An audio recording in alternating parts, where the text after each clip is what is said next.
I am still waiting for people to join.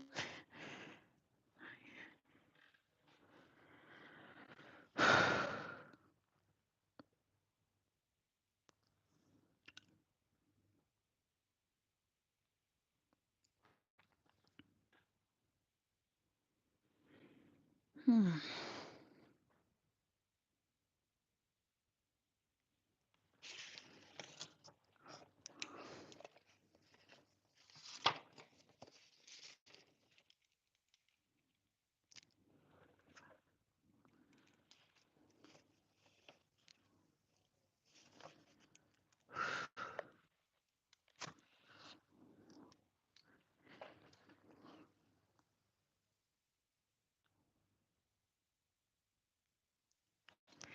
Okay.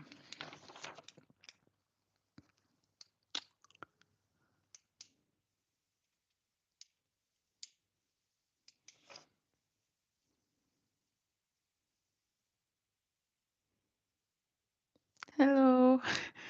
One person has joined. I don't even know who that is. Please, if you can hear me, just indicate by saying maybe yes, I can hear you. uh,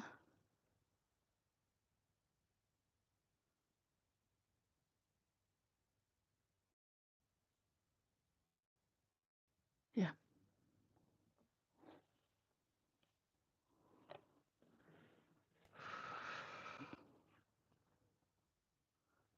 Okay.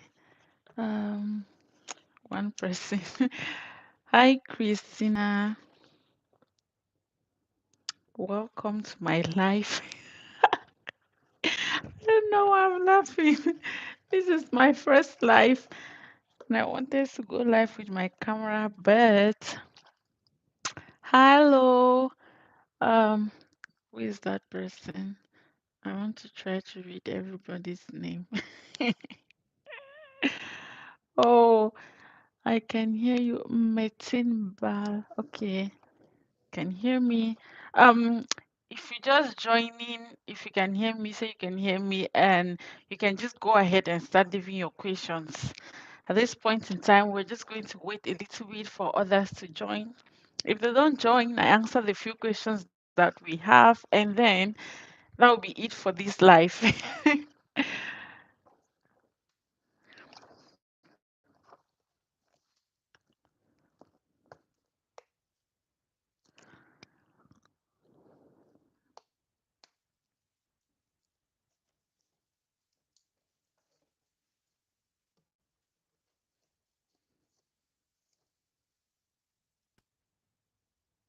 Yes, this is actually a question and answer session. Basically, this is it's not a video, it's not my regular a video that we have like a topic to discuss. No, it's because my email is full like this. And at times I don't have the time to reply to everybody. And some people have specific questions. I feel like when it's live like this, I can easily talk and reply or different from when I have to sit and make a whole video. I want to hear your concerns, your questions, everything concerning admissions, visa, accommodation, learning about Belgium, anything you have, actually, any question you have, this is the opportunity. A lot of people have, because I got angry with some of the questions I used to get at times because I feel like, are these people even watching my videos? So, what I started doing now is like, if you want to know everything, you're going to be paying her for consultation. So, because of that, I think I pushed a lot of people away. So this video is an opportunity for you to come here and ask all those questions that you have in your mind. Just ask me your questions. This video is going to be dedicated to answering all those questions free of charge. You have me free to ask me back to back to back, back to back. There's no restriction. There's no time span. When we make videos, we try to keep it short so that people can enjoy it. So there's no time to this video. Just go ahead and ask me your questions. I may upload this video later on here on YouTube, or I may just delete it because I'm live with my phone and I don't trust the quality of this phone. This iPhone has been for years. I don't trust the quality. So how you guys doing? I hope you've been doing well. See, I've not put out content for for like a week. I don't know why I'm smiling, but I've not put out content for like a week, for personal reasons, especially for personal reasons. I lost an uncle. He was not like an uncle, he was more like a dad to me, and it just really disturbed me. When you lose somebody and you're back home, you have families, you guys grieve together, you're together, but this one that you're just alone here and you're crying by yourself. When you sit and think about it, you're just bawling and crying on your own. So it has really disturbed me. If you see my name on YouTube, is Flavine Tabe. The Tabe he's the one who gave me that name. So it has really, really disturbed my mental health. Yeah. So I think I should get my laptop so that I can be seeing some of the questions that are going up, because here, if I keep scrolling, okay, I can hear you. Thanks. So I'm trying to come there for VUB Master Program, but oh my goodness, Flavin, what is happening to you? You see why I don't like my phone? But I'm gonna work part-time.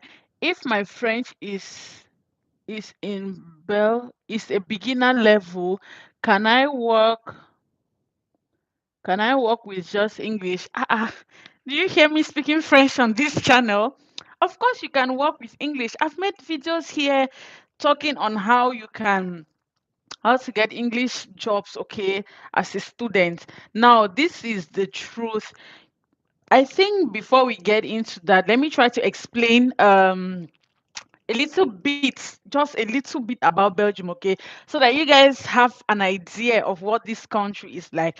So Belgium is like a small country that was formed after, I'm sure, World War Two. No, World War One. In fact, after the World War, or I don't know if it's World War One or World War Two.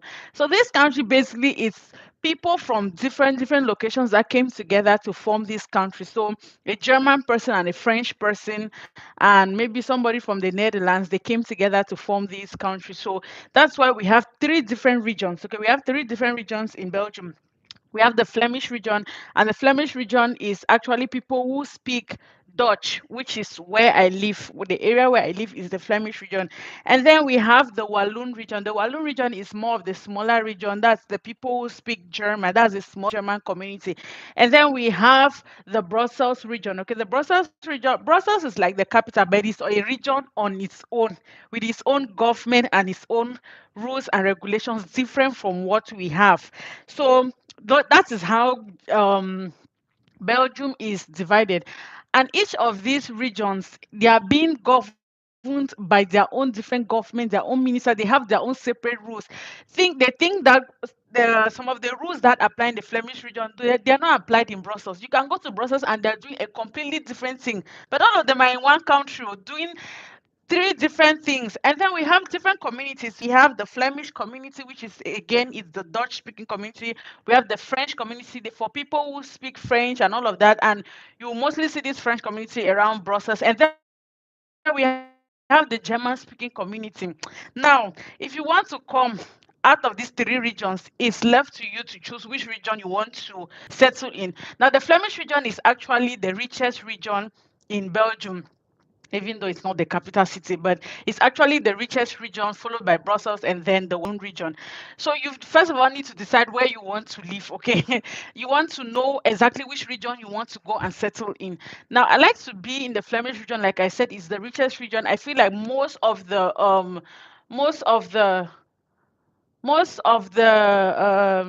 how do you call it? Most of the companies, yes, are more in the Flemish region as opposed to Brussels and maybe the Walloon region. Now, if you speak more of English and you feel like you're going to find it difficult to, settle in maybe the Flemish region where I am, I advise you to go to a place like Brussels or the Walloon region. There you'll find more international companies, yes, that accommodates English speakers. But again, if you've watched my video on getting student jobs, this is why I beg you people to always watch my videos to the end. Watch all the videos because in there I'll explain these things. So to get English speaking jobs, even in the Flemish region, because I don't speak Dutch yet, I don't speak Dutch yet, and I'm working. So you can look for jobs like, working in warehouses, working like, cleaning jobs that will not entail you to speak with clients. Okay, so let's say that I want, because I like digital marketing, but I cannot work in such a sector because I don't speak Dutch. Marketing has to do with, speaking with talking with, what's the word? Marketing has to do with, dealing with clients directly, you understand? So if I cannot speak the national language, how am I going to communicate with clients? That's what I'm saying. So for an English speaker, you cannot work jobs like receptionist. So go for jobs that will not entail you speaking to clients or getting face to face or having to discuss anything with anybody. So go for warehouses. You can register with interims like Randstad, there's Cartonasi in Antwerpen. You can work as a housekeeper. For some of you that are in Hassel, there's a very good hotel they call Holiday Inn, and they're currently looking for female students even. You can just walk there. They will take you if you speak. Nobody cares whether you speak English or Dutch, okay? You're just going to clean hotel rooms. So there are jobs, cleaning jobs will accept you even if you don't speak Dutch because you're going to do manual labor. Who do you want to speak in Dutch or French with? Why cleaning? Okay, so I know that you're concerned because you're going to VUB and you feel like maybe you want to live around Brussels. It's still okay. Okay, Brussels is what is a multicultural city. It's the capital city, so definitely you have people from all sorts of lives there. They speak English and French as the national languages, but that doesn't mean that there are not people who speak English. Okay, there are people who speak English and all of that. So I hope I've answered your question. Me, one thing people should know about me is I talk too much. So when I'm trying to explain something, I will explain until, if you do not understand my explanation, let me know. I'll say explain. That is one way. That's the reason for this life. Somebody say I actually have more important questions. I can't afford my block account money. Is there a trusted student loan or grants for me? I'm from Turkey. Wahala oh. So you cannot do the block account. And if you watch my proof of solvency video, I say you can either do scholarship. So look if there's any scholarship. If there's none, the block account, and you've already said you cannot afford the block account. The next thing is for you to look for a sponsor or a guarantor. And that is where Annex 33 comes in. That's where affidavit of support comes in. The only option is for you to look for somebody who can stand in for you as a sponsor. That is the only way. And so if you have a family member, or even if it's not a family member, if you have somebody in Belgium who can stand for you, who is a citizen or a Belgian citizen, or what's the other, or who has a permanent residence in Belgium, they can stand in for you as a sponsor. If you have somebody in any EU member state, yes, they can also stand in for you as sponsor. So you can, the only way for you to go now is sponsorship. And if you have, your family members can stand in for you as sponsors, okay? Either your mother, your father, your brother, your sister, your uncle, your auntie, your uncle. Of course, you have to prove the relationship, but if you have family members maybe in the US, Canada, they can also stand in for you as sponsors, okay? So yeah, it's possible. But I will not advise family members in Africa to stand. In my emails, I have like 5 people who got denied the visa because their family members in Africa stood for them. I always say that I don't trust. See, these people don't trust a lot of things from Africa. So if you're looking for a sponsor, please try as much as possible to look for a Belgian citizen or Belgian permanent, somebody with a permanent resident in Belgium, or somebody from any European Union member states. Google European Union member states, okay, you will see them. Try and get them. And if none of these work for you, it's just for you to look for money and buy it like every other student. Currently now, I'm sure I've put it on my community. We have 2 affidavit of support available. Okay, so let me know. They are selling it for 1,000 something. I'm not going to call the amount here. Get to me, send me a DM or an email, and I'm going to hook you up with the person. Okay, it's not free, they're selling it because when I put it up, somebody was begging that I should give it to them. And I was like, it's not free, oh, it's not me, it's not my affidavit of support, it's somebody who has it and they are willing to sell. So if you want to buy because you have no option whatsoever, send me a DM. Somebody said, Flavin, is it possible to still apply for visa by now? Which month is this? Uh, okay, it's still possible, but please don't wait till August. August is a deadly month. I will not advise you. Just few people who apply in August have their visas. Don't wait till August. If August meets you, if I'm you and August meets me, I'll just defer my admission to next year. Just write to your school and say, oh, it's already more than time for visa in your country. Let them defer your admission to next year. They will just send you a new admission letter pushing the pushing your admission to next year. So let's say that they will push it to 2022, 2020, or 2023, 2024, something like that. So don't wait for August. It's not still too late. If you have all your documents, book your appointment. But if you wait till August, there's a high probability they will not give you, Sha. Flavina, I'm so proud of you. Thank you. Flavin, please make a video on the process of obtaining student insurance once one arrives in Belgium. I think we should probably just make a video on some of the things that you need to do immediately you arrive here in Belgium. The number one thing that you do when you arrive here that very same day, if I'm you, just book an appointment to go to the commune so that they can start working on your ID card, that's your residence permit or something like that. Okay, that residence permit is very important because if you don't have residence permit, you cannot open a bank account, you cannot do insurance, you cannot work. In fact, you cannot do anything.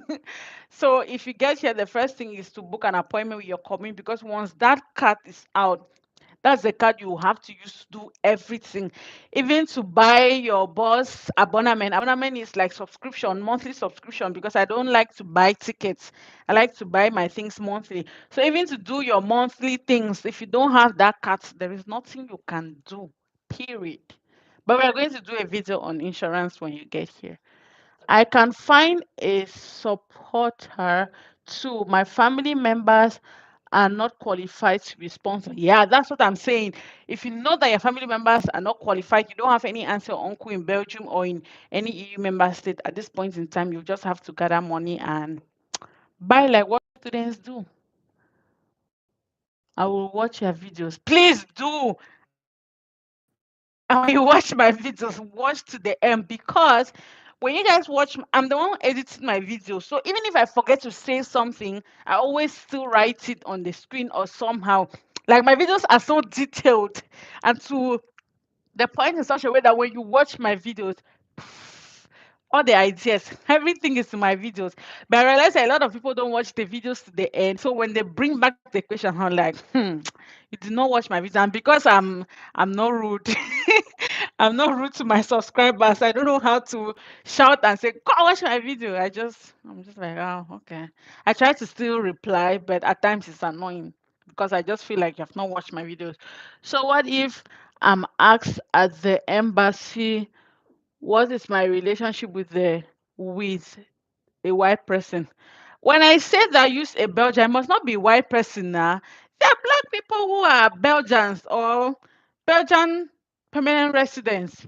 It must not be a white person. The person, let me just share this personal thing with you. The person that did mine when I just got here, it, we're not related to we are not related in any way. But I told them at the embassy that it's my uncle. Come and beat me if you're my family member. And thank God back then we did not have to show proof.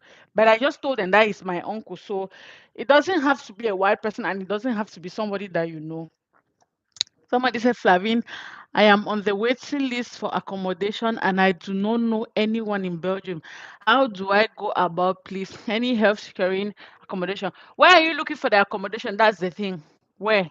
Because if you guys are coming to you household, my building has so many free rooms. Okay, if you guys are coming to you household, let me know.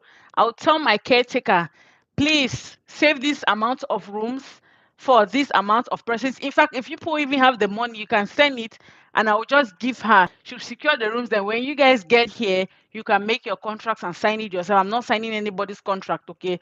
So if you guys are going to you hustle, or if you want to live in hustle, Diepenbeek, where I live generally, okay, let me know. Even though our rents have gone up by like our rents have gone up a bit, but you can still work. If I'm able to pay, trust me, you can work and pay. And if you guys can even live beside me, will be good now. So that I'll be carrying you guys to work. I'll take you guys to everywhere that I work and say this person is either my brother or my sister. If I can live beside my subscribers, it will be good so that people will not be lost. I'll take you guys everywhere. I'll do a small tour with you guys and show you guys. So if you can live beside me, it's still good. Okay, that's if you know that you're going to school this way. Mind you, I school in Brussels, but I live in Diepenbeek Hasselt, which is like 2 hours with a train. Okay, but I'm comfortable doing it because I don't like Brussels. Hey God, I'm going to get into some of the reasons. Actually, I have to shoot that video where I give reasons why I will not advise any international student who just gets into Belgium to live in Brussels. Okay, I have three main reasons, three good reasons. Even though we have so many reasons like the insecurities, police harassment, blah blah blah blah blah, I have so many reasons. Okay. Somebody say, can you can you make a video and explain the 20 hours per week work limit and whether there is any penalty if you exceed that time? I've made a video on that already, speaking about student jobs. I made mention of the 20 hours per week. Okay, I made why am I rambling, Sha? I said in that video that as a student, you're supposed to work 20 hours a week and 400 and what again? 400 and something hours a year. Now, mind you, if you work more than 20 hours a week, it's kind of illegal, but that doesn't mean that you'll be deported back to your country.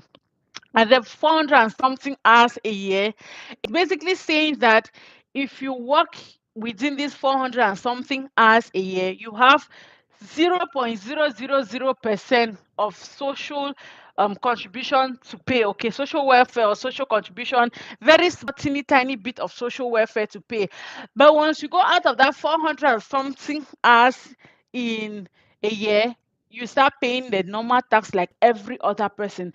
And Belgium follows the progressive method of tax. That is, the more you earn, the more you pay. But as a student, you don't pay tax. You only start paying tax when you go out of that limit of 470 something hours. Yeah, you understand? Yeah. So when you go out of that amount, so if you come and you're working back to back to back, back to back, and maybe in 2 months you finish that 400 and something, I just know that as from the third month, anything that you work, they will be slashing out tax from it, okay? And you'll be paying social contribution, you'll be paying tax, and they tax you according to your condition. So let's say that if you're married, how many children you have, what your partner is doing, how much you are earning. They will tax you with all of those things. So Belgium tax system is not flat. It's not like all of us are paying 20% tax. It's progressive. The more you work, the more you pay. Yeah. I learned that from my social integration class. Yes. The more you work, the more you pay. Is the caption on the video true? Yes. I also learned that from I'm taking my social integration classes now. Social integration is basically me learning more about Belgium. It's a class that is being offered to any new person in Belgium.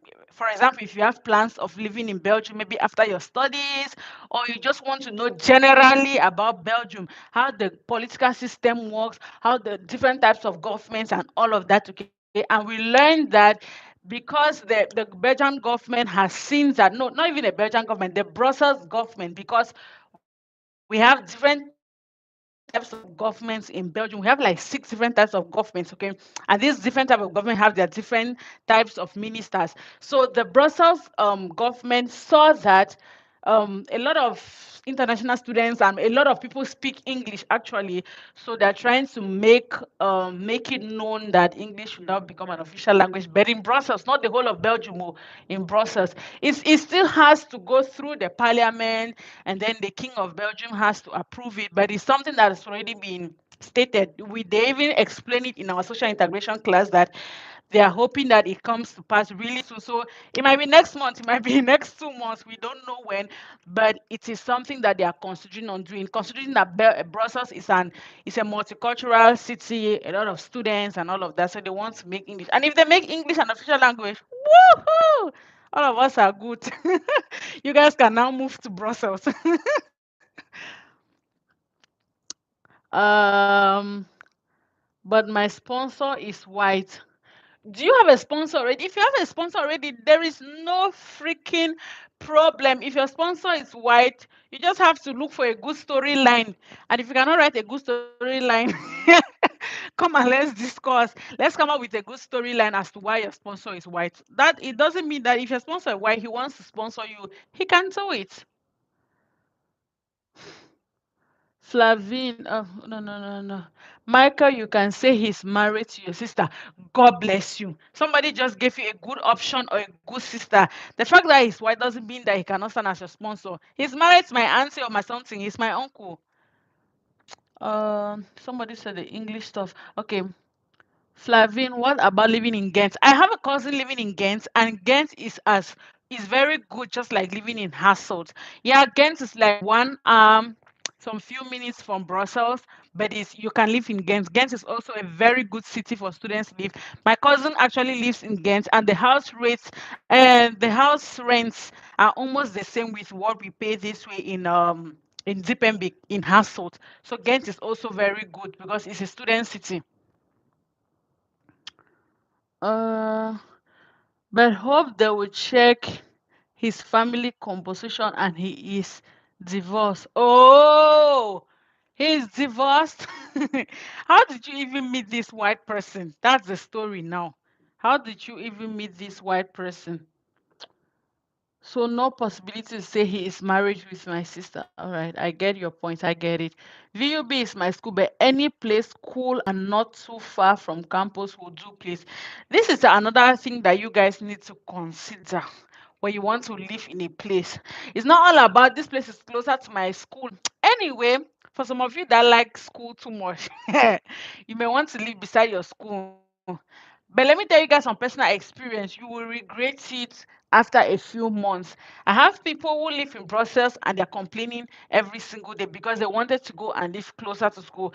Because once you know this country and you know the ins and outs, even if you are living in Mechelen or you're living in Antwerpen, it will not even disturb you to go to school. It will not disturb you to take the train or the bus and go to anywhere that you want to go. If you live in Brussels, when you just get here, it will be difficult with jobs. I don't know. It will be difficult with jobs. Brussels is very, very, very, very, very populated. Like I said, it's the capital city of Belgium. And you know that the capital is always populated. It's like the ghetto. So many things are going on. And like I said, one important thing is that when you get here, you should go to your commune or council hall or whatever to get your residence permit. But with Brussels, because there's so much population, before they can treat files, and get to your file, it may take you 6 months. When we got to Belgium, I was living very, very far, but I was among the first people among the African community to get my card first after 2 weeks. But the people in Brussels and every other place, some of them had to wait months, like 5 months, 6 months. Imagine you staying in this country 5, 6 months. You are not working. You don't have your permit. Ha, my dear, and you don't have anybody yet to be helping you. How do you want to cope? So it's better you look for a place where you know that you can easily get jobs. You can easily get your permits. A place that is not very crowded. People come and stay in smaller villages around Brussels, not because they're stupid. It's because with these smaller villages, the communities are small, so they know all of us. They can when you have when you have an issue, they can easily treat that issue as opposed to you living in very big towns. Big towns come with big wahala. And Brussels, the house rent is not cheap. Oh. I don't know if you guys follow me on TikTok. I always make these jokes. The house rent is not cheap. My dear, the same house that you can be paying 300 euros in Hasselt or Ghent in Brussels is times two the money. Except you are very rich and your parents are paying you everything. But I'm speaking for people who are simple students like me, simple human beings, people that we, you know where you're coming from. So cut your code according to your size.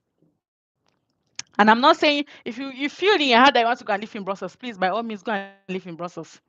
I'm not stopping you. What's the advantages of social integration? Okay, so if you take, let me talk about the social integration class that I'm currently taking, and it's something that I'm going to advise every student. Normally, social integration, they were not giving it to students when they came here. They were not offering the program to students, but I'm shocked that when I came, they sent me the email that, yeah, they sent me the invitation that if I want to apply for social integration. So basically, social integration is a course or a program whereby they send immigration consultants and all those kind of people, to just come and prep us, make us understand the country. Because from social integration, now I'm beginning to understand a lot of things. I'm beginning to understand why some places behave, why Brussels is the way it is, what the role of the king in Belgium is, how their parliament works, the constitution, their legislative, and all those good things. It's just letting you know your rights, and then they tell you your rights, they tell you how they calculate taxes, they tell you about the languages, they tell you about jobs, they tell you all the organizations to go to, who to call when you're in trouble, who to call when you're facing racism, where to go to, which organization is in charge of maybe pensions, taxes, jobs. They're just prepping you for the country, and which is something that is very good. And when you apply for social integration, somehow your Dutch lessons are free. You just have to pay 8 euros for the book. So that's another good thing. So if you come here, do the social integration so that when you've lived in Belgium for a while and you want to go and apply for maybe permanent residence or citizenship, your case will be treated fast because they will see that you've already done the social integration. Because even after maybe 5 years of being here and you want to go and apply for permanent residence or citizenship or whatever it is, they will still tell you that you need to first of all go and do social integration. But if you've done social integration, it shows that you are serious about the country, you want to live here. So those are some of the importance of that social integration program that I'm doing. And because I make this kind of content on YouTube, it also helps me, to understand a lot of things from there. And from in that class, I ask very serious questions like, why is it that the king of Belgium, King Philip, doesn't make rules? So it shows that, and you just tend to balance it with your own country. Like a country where I'm coming from, the president is on top of the world, doing all the decisions. A lot of things happening. But here, the king. The king doesn't have that much power. The king is just like the ambassador of Belgium. It is actually the legislative power, the legislative sector, which is the parliament, that actually comes up with these rules. All the king has to do is stamp on the rules, sign the rules, approve the rules, and then because we have 6 different types of governments in Belgium, these different governments pick up these rules now, come to their various communities and regions, and apply the rules. So Belgium is more of a decentralized state. So that's why the government in Brussels can decide their own thing that they want to do, and it will not even affect us in the Flemish region. It will not affect those in the Walloon region. That is just, it's okay. Those are some of the good things about the social integration. It helps you to understand. You learn about social housing, how to buy a house in Belgium, all that kind of gbogbo to gbogbo talk. So many things. So when you come here, you're doing a social integration program, you understand what I'm talking about. Uh, Me also, how long does it take for the embassy to return documents sent to them for legalization here in Nigeria? I don't know about Nigeria, but in Cameroon, they say 2 weeks. But me and you know that it will not take 2 weeks. My sister would legalize her documents. She sent her documents with TLS contact for it to be legalized at the Belgian embassy, and it took her like 2 to 3 weeks, almost 3 weeks. So I just say 3 weeks is what it takes them normally. They will never stick to the 2 weeks that they tell you. Never. Never. Whew. Please, is there anyone here in Nigeria planning on applying for visa this month? I cannot say. I'm not Nigerian. Please, Flavin, how much will you estimate to be the monthly paycheck of a working student on an average? Okay. So, in a week, if you are actually working in a week, let's say that a job that pays you like 11 euros, I'm going to use 11 euros like the minimum, even though there are people who work jobs here as low as 9 euros. You just have to open your eye and make sure that you're looking for the jobs that pay a bit higher. Don't settle for less. Anyway, so if you're working for like 11 euros in a week, you can make like 250 euros. So in a week, so in a month, you can actually make up to 1,000 euros in a month or more. If you're a hustler, you can make more than that in a month. So I'm just going to say that in a month, the lowest I want you to give yourself is 1,000 euros. So 1,000 euros, you have your bills to pay, your house rent, water bill, light bill, everything comes down to like 350 euros. I'm using myself as an example. So let's take 350 euros out of 1,000, you still have 650. So inside that 650, let's say that you have train for people who take trains, your bus pass. Those two things can take up to like 150 euros minus that from the amount. Now you're feeding. If you're somebody who likes to eat a lot of African food, African food is not cheap here. Take like 100 euros out of it. But if you don't like African food, you can eat their kind of food here. You will not spend much. Somebody like me, I live and I survive on spaghetti sauce and chicken, and those things are not very expensive. Tomatoes is not something that is very expensive. Chicken is not something that is very expensive. Spaghetti is it's almost like it's not even up to 1 euro for a pack. Okay, so it all depends on how you want to live, buying juice and all of that. It all depends on you. By the time all of this all of this nonsense is you've sorted out all of these things, you can still have 300 euros left to you. And so if you have family wahala back home, you can send them like 100 euros or 200 euros and just save small for yourself. See, no matter how good or kind you want to be, please make sure that you're saving small for yourself and for rainy days, because when it happens, that's when you will know that you don't have friends. Uh, Hello, Flavin. Hi, Hans Lafon. So I plan on staying. He is friends with my dad or uncle, but my papa de Naija. So I plan on saying he is friends with. Yeah, you can also say that he's a family friend or something like that. I don't know. Me, I just said he was my uncle. No big talk. Plus, he's a black man. He's Cameroonian. So I could easily say he's my uncle. And it was no problem. I think, 800 to 880 euros. Really? Because I know people who work up to like maybe 2,000 euros in a month. Those people that really hustle well, they work up to that. So which cities or towns would you recommend for a student to stay, being a student of VUB?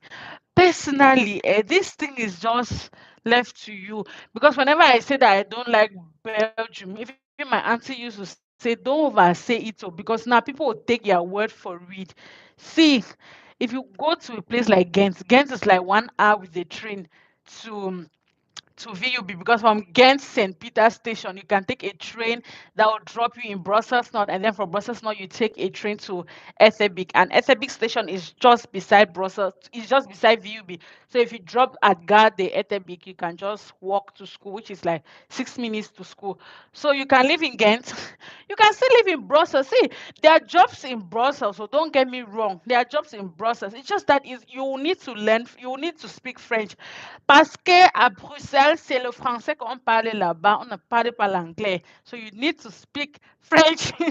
If you are in Brussels, you must be able to communicate in French, because if you go to Brussels, we have mostly Congolese there, okay? And this, you know that Congolese speak French. Black people there mostly speak French. Almost everybody there speaks French, okay? And they'll always want somebody that speaks French. Even though cleaning jobs in Belgium, I don't think they need French. You can live in Belgium or you can hustle and have jobs. It's just that the people that I know in Brussels, they stay in Brussels to come and work here. So what is the reason of living in a Brussels when you cannot get jobs there? You can work as cashiers, you can work in shops, but it will take you time for you to get those jobs. Okay, you will stay like 3, 4 months before you get those jobs. And my dear, you have bills to pay. You cannot afford to stay 3 to 4 months before you get a job. How? Where? Except that you leave Africa with money that can keep you for those months until you get a job. It's left to you. I'm coming to Belgium from Nigeria. Okay, you're coming to VUB from Nigeria. Good luck. Have they given you the visa? If yes, good. I'm actually planning that my subscribers who are coming this season, who are supposed to start in September, we can actually plan a small mini get together. When you guys get here, we can meet in person. I can invite you guys over to Hustle. We just sit and eat a bit of either Ghanaian jollof or Nigerian jollof, because Cameroonians don't fight for jollof things. We can either eat Ghanaian jollof or Cameroon jollof and just gist, and I can just give you guys a small tips so that you guys, I prepare you guys for the big world, which is Belgium. uh, as a student, do you pay insurance monthly? Do we even pay it monthly? See, I don't know if we pay. I think it's monthly or it's yearly. You can decide to pay it monthly or yearly, okay? Yeah. But it's not that expensive for a student, and it's for your own interest to come here and have insurance. I'm telling you, it's for your own interest, because by the time you have a serious accident, insurance covers it. You may just pay like 20 euros, even if the bill is like 1,000 euros. You may just pay like 20 euros out of it. So get you insurance, okay? Don't play with that. This is not Africa. You need insurance. Flavin, which city is best to stay as a student of UB, and how can I get accommodation from Nigeria? The thing is, this accommodation thing, my email is flooded with students asking. Truth is, the landlords here only take people who are here serious. They don't take you serious when you are not in Belgium. Because I remember even before we got here, my boyfriend was looking for accommodation, and it was not easy. We had to get here before we could get an accommodation for him. Because all the landlords will expect you to be here. So many fraud. You guys know, especially Nigeria. You guys have a very bad reputation with Yahoo, and all of that. So once the landlords hear that you are in Nigeria and you're trying to look for student accommodation, they will not take you serious. They'll just say, this is fraud. This one is not good. This is fraud. So what they will want you to do is that you should be here before you can get an accommodation. And I'm trying as much as possible to stay me out of trouble. Normally, what I would do with my good mind is that you guys will send me the money. Let me look for the accommodation. Of course, I will charge you, because I'll have to be paying bus ticket, train ticket. You guys will have to accommodate for those things. But then again, I'm just trying to stay me out of trouble. So what I used to tell people is, if you have, even if it's a friend or it's somebody here in Belgium, please come first and go to that person's place. Immediately you get here, look for your accommodation. You can then look for your room and go and live there, okay? If you have somebody here for that 1 month or few weeks, it will not kill you. Just come and live with that person, and then when you have your room, you can go now. You can look for your accommodation.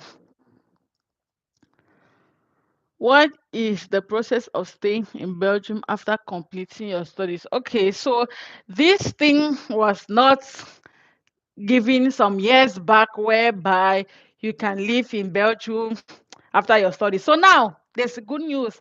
So when you're done with your studies, you can go to your commune and change your status and to um there's a status. Oh no, you don't change your status. So when you're done with your studies, you look for a job.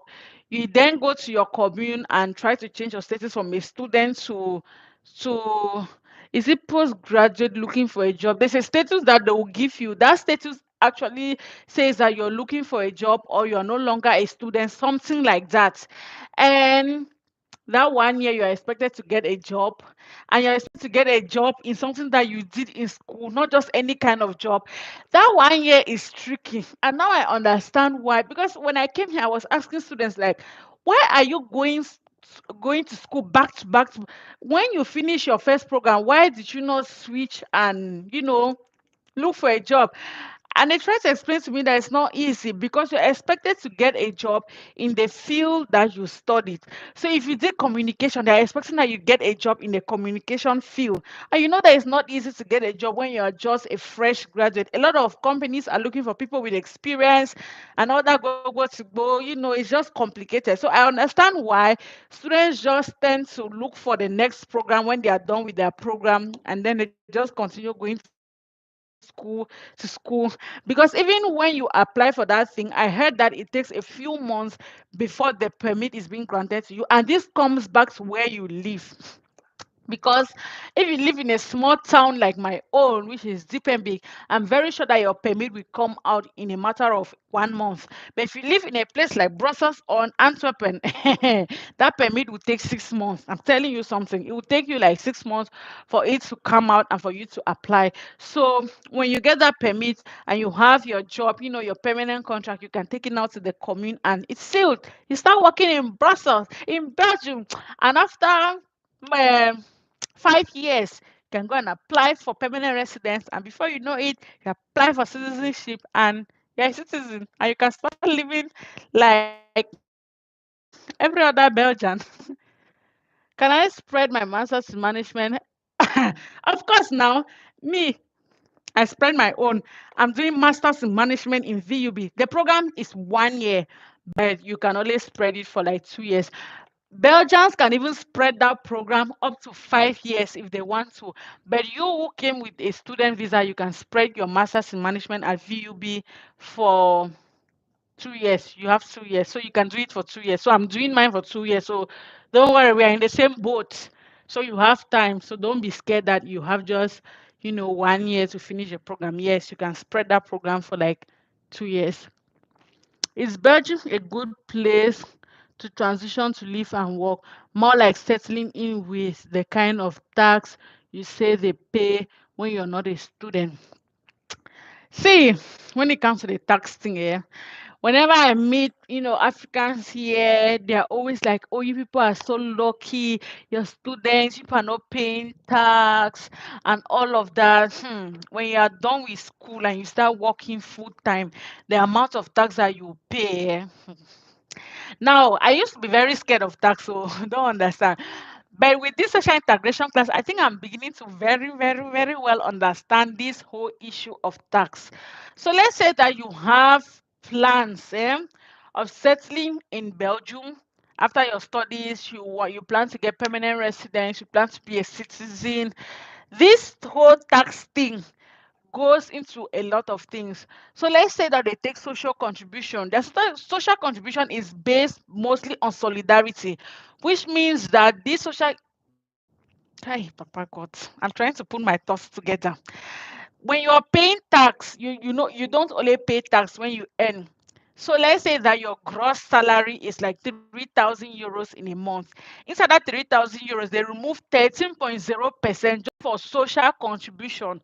And social contribution has to do with going into the coffers of the government for them to cater for people who are probably unemployed, people who are sick, people who cannot afford for themselves, and people who cannot do a lot of things. That's where that 13.07% of social contribution goes to. They will first of all remove it from your salary, and then now there is tax. Wait, did I just say tax? There's tax, and now that tax is they will reduce. There's no specific percentage of tax that they take out. They take out tax in regards to how many children you have in Belgium, what are your responsibilities, what are your bills. If you have a wife, how much is your wife making? That's how they will know which percentage you take out. So there's no particular percentage of tax that I can give you. They have their own criteria that they look into before they take out tax. And yes, you can live with your children in Belgium because they have what we call tax returns, or is tax reforms, or is tax whatever at the end of the year, whereby they send back your money. So they will give you back a portion of the tax that they've slashed out throughout the year at the end of the year. Skid, you said tax is 24%, but in social integration, they made us to understand that the tax system in Belgium is progressive, which means that it is the more you earn, the more you pay. So yes, on Google it can be 24%, but that is not how they take out tax. Okay, she made us to understand that it is progressive, it's not flat. When you say 24%, it's like the tax system is flat, and Belgium does not have a flat system of tax. Okay, they have a progressive system of tax, in whereby the more you earn is the more you're going to pay, and they have their own way of taking out the tax from what you make. So back to what I was saying, if your children can actually, yes, your children can live here, because from that tax now, when you get sick, when your wife is giving birth, all of those things, antenatal, she will never pay for anything. So all those small withdrawals, they have their own benefits. Okay, I watched a vlog of one woman in the UK whereby she gave birth. So, and she gave birth via CS. She did not pay for her operation. She did not pay for one tiny pin. I'm telling you something. From all her antenatal visits to the operation to staying in the hospital for how many days to everything that they were using on the baby, like when the nurses come to clean and everything, she did not pay a dime. All that health insurance thing is covering that. All the social contribution and tax, that is where the money is going into. Okay, there are some people in Belgium that some people that get sick, people have cancer and all of that, and these people don't have money. All the small tax that are taking for you guys, they are saving a portion of that money for those other people. I don't know if you get that point. Okay, like I said, the social contribution or social whatever is based on solidarity, in a sense that they save a portion of the money for you, and they save the portion of the money for a needy person in Belgium who probably cannot take care of themselves. Actually, the health system in Belgium is one of the best in the world. That's what we learned, and it's true. If you are in a place like the US, whether you're paying tax or you're not paying tax, you go to the hospital, you will still pay. You pay for literally everything. Mind you, I've watched videos. I've done my research before I'm saying all of these things concerning tax, and I see attend social integration program. So a lot of this tax thing is clear to my brain. So yes, you can actually live in Belgium with your children, because even if when you are a citizen or something, your children don't pay school fees from primary school. Oh. No, they don't pay school fees. Like primary school, it's almost free. You start paying school fees from secondary school. And how much are secondary school children paying for school fees? 200 euros for a whole year. 200 euros. So my dear, you're fine. Bring your children to Belgium. Hmm. If you do BSc for 3 years and masters for 2 years, can you apply straight for permanent? No, no, no, no, no. I know that they say that when you live in Belgium for 5 years, you can apply for permanent residence, but they count a school year as half, because you don't pay money like you don't pay tax and social contribution like every other person. So if you want to only live in Belgium as a student, so meaning that you have to live in Belgium for like 10 years, 10 good years before you can apply for permanent residence. But if you stay in Belgium and maybe you have your 2 years program, so after that 2 years will be counted as 1 year of living in Belgium, and then you start working. So you only have to work for like 4 years, and then you can go and apply for that permanent residence. Okay, so only going to school doesn't count too much. If you're only going to school, you will need 10 good years in this country before you can apply for that. Okay, so no. And if you do a BSc, I see a lot of people that say that, oh, I already have a BSc in my country. Will you advise me to come and do a BSc in Belgium? Yes. By all possible means, if you can come and do a BSc, it's for your own good. Because once you go to any company and they see that your BSc is you had your BSc in Belgium, they will trust your certificate more. A lot of us with certificates from Africa, they don't really trust our educational system. So whether I have a master's in Belgium, so long as I did not start my BSc in Belgium, it doesn't have weight. Somebody who comes to Belgium and starts all over, like does a 3 years BSc, their certificate has more weight than even me who came here and I did a master's. You get it? So it's if you have somebody who, like I used to tell people, even if you have your BSc and no master's program is not taking you, apply for undergraduate. It's easier for your own good, because at the end of the day, you even have more advantages, like more than some of us that are doing the masters. Yeah. Now that UK is not part of EU, I want to find out if it's good for my uncle in UK to support my studies in Belgium. Yeah, I don't know why UK they voted out from the European Union, but if your uncle is in UK, make sure that he's earning at least 2,000. When we convert the pounds to euros, it should be up to 2,000 that he is making in a month. If he's making up to 2,000 euros in a month, my dear, he can stand in for you as a sponsor. Just make sure that he is earning at least 2,000 euros a month. He can stand in for you as a sponsor, even if he is not part of the EU or it's not Belgian. I said it in that my video that even if your sponsor is not in Belgium or is not part of any EU member state, make sure that that person is earning at least 2,000 euros in a month. Mhm. Flavin, how is the nightlife in Belgium? Please share your experiences. Nightlife, but who is going out? I don't go out. I am boring. My life is very boring. There are people that can tell you about nightlife. But what I can tell you, I think the last day that we finished exam, which semester was that? I was just like, why is your own life this boring? So I decided that, okay, my friends were like, oh no, there is one of our classmates that lives beside the school, okay, that lives in Etebik. A VUB campus is found in Etebik. So they were like, oh, let's go there and just get to know ourselves, because my program is filled with people from all sorts of countries, from Africans to Chinese to people from Spain, Turkey, people from all over the world. So they were like, oh, let's go there and just get to know ourselves and get a drink. Mind you, I don't drink alcohol, so that's already a flop.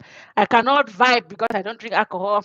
I'm not the party type. I don't like clubbing and all of that. So we just went there and we were just discussing that. After 1 hour, I left. I don't know what happened. They finished there, they went to a club. So I've not been to clubs.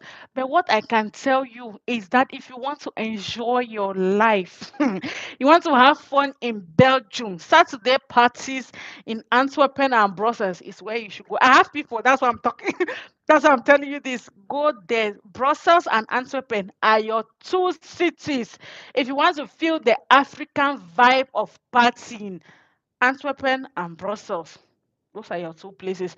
And Belgium, they are well known for producing beer. So if you drink alcohol, don't bother. Belgium is your country, okay?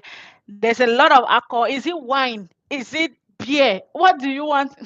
You is and it's very, very affordable. You kill yourself. So the nightlife in Belgium is hot. Even though I don't go out, my dear, Friday evening and Saturday evening, even when you just stand around discipline or hustle centrum, there's no space to pass. They are all passing in their boots, their heels. Nightlife in Belgians don't joke. We can be serious all through the week, but when it's weekend, it's time to party. Do I have to pay tuition fees before my visa interview? I can do that. No, you don't have to. If the school does not ask, you don't have to. And the embassy cannot, if the embassy refuses your visa because of that, you have every right to get a lawyer to, refuse that their decision. In VUB, you can actually come here and pay your school fees after. So you can get here, hustle, but bring half of the school fees from Africa, because it will not be easy for you to just hustle and pay quick, quick, quick. So if you have small money from Africa, bring it, but you can actually get here, work and pay your school fees. So you don't have to pay school fees before you go to the visa. The visa people have nothing to do with your school fees. It's if your school asks you to pay school fees, fine. If your school say you must pay school fees before we give you admission letter, that is different. But if you want to still pay your school fees, it's still good, because it just shows the embassy that you are serious. You have paid your school fees. You're not coming to be a liability to the Belgian government. You're a serious person. You have your money to take care of yourself. So if you can even pay your school fees, it's for your own good. It just gives you more reasons why they should give you the visa. Yes, so you can pay. And of course, I know that VUB have, they can refund your fees if they don't give you the visa. So yes, you can pay. If a person in UK wants to give you affidavit of support, how does he or she? Okay, so in Belgium, we call them communes, which is more like your town hall or your city, whatever. I don't know how they call it in yeah, like your town hall or some a place that you go for all your issues. So they can actually take their documents to their town hall, and or the Belgian embassy, sorry, if they're in the UK, they let them take it to the Belgian embassy that is closest to their city, or anyone closest to them, and share their interest of wanting to sign an annex 32 or standing as a sponsor. In that Belgian embassy closest to them, they are going to tell them what they need and what they should do. Every little place has its own complication and its own documents. Let them go to the Belgian embassy closest to them and share their interest of wanting to stand in as a sponsor.